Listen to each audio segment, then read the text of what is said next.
Does your baby struggle to burp even when you hold them upright or spit up milk?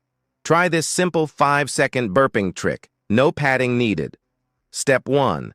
Sit comfortably on the bed and place your baby on your thighs. Step 2. Support the baby's head and neck with one hand and hold their tummy with the other. Step 3. Gently lift your thighs upward.